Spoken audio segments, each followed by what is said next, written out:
Hello అండి, నేను మీ Kavitha. Welcome back to Himanya kitchen. ఈరోజు హిమన్యా కిచెన్లో ఎగ్ నూడిల్స్ని ఇంట్లో ఎలా ప్రిపేర్ చేసుకోవాలో చూపించబోతున్నాను.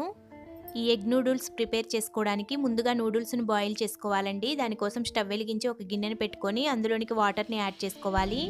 అలానే 1 టేబుల్ స్పూన్ వరకు ఆయిల్, రుచికి సరిపడా సాల్ట్ని యాడ్ చేసుకొని ఈ వాటర్ని రోలింగ్ బాయిలింగ్ అయ్యేంత వరకు మరిగించుకోవాలి. వాటర్ ఈ విధంగా మరుగుతున్నప్పుడు అందులోనికి నూడిల్స్ని యాడ్ చేసుకొని వీటిని కనీసం 80% వరకు ఉడికించుకోవాలి. 80% ఉడికితే సరిపోతుందండి, మరీ ఎక్కువగా ఉడికించకూడదు. ఇలా నూడిల్స్ చక్కగా ఉడికిపోయిన తర్వాత వీటిని ఒక స్టైనర్లోనికి వడకట్టుకొని చల్లనీళ్ళని యాడ్ చేసుకోవాలి.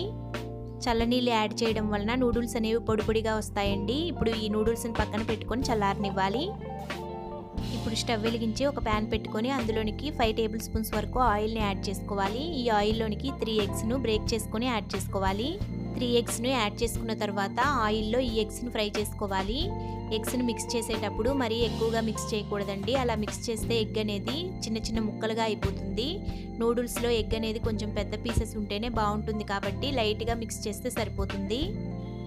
ఎగ్ ఈ విధంగా ఆయిల్లో చక్కగా ఫ్రై అయిపోయిన తర్వాత ఒక మీడియం సైజు ఆనియన్ను పొడవుగా కట్ చేసుకుని యాడ్ చేసుకోవాలి. అలానే ఒక క్యాప్సికమ్ను కూడా పొడవుగా కట్ చేసుకుని వేసుకోవాలి.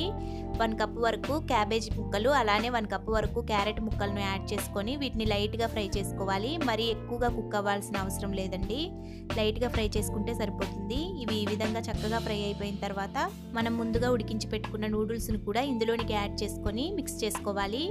నూడిల్స్ను మరీ ఎక్కువగా మిక్స్ చేయకూడదండి, లైట్గా మిక్స్ చేసుకోవాలి, లేకపోతే నూడిల్స్ విరిగిపోయే ఛాన్స్ ఉంటుంది. ఇలా వెజిటేబుల్స్ నూడిల్స్ చక్కగా ఫ్రై అయిపోయిన తర్వాత ఇందులోనికి సాసెస్ని యాడ్ చేసుకోవాలి. 1 టేబుల్ స్పూన్ వరకు సోయా సాసు, మీకు కొంచెం సాసెస్ ఎక్కువ కావాలనుకుంటే ఇంకో టేబుల్ స్పూన్ యాడ్ చేసుకోవచ్చు. 1 టేబుల్ స్పూన్ వరకు రెడ్ చిల్లీ సాసు, అలానే 1 టేబుల్ స్పూన్ వరకు వెనిగర్ని యాడ్ చేసుకోవాలి. అలానే ఇందులోనికి రుచికి సరిపడా సాల్ట్ని కూడా యాడ్ చేసుకోవాలి. మనం ఆల్రెడీ సాల్ట్ను నూడిల్స్ ఉడికించేటప్పుడు యాడ్ చేసుకున్నాం కాబట్టి చూసుకొని యాడ్ చేసుకోవాలి. ఇప్పుడు ఈ ఇంగ్రీడియంట్స్ అన్నింటినీ బాగా కలిసేలాగా మిక్స్ చేసుకోవాలి.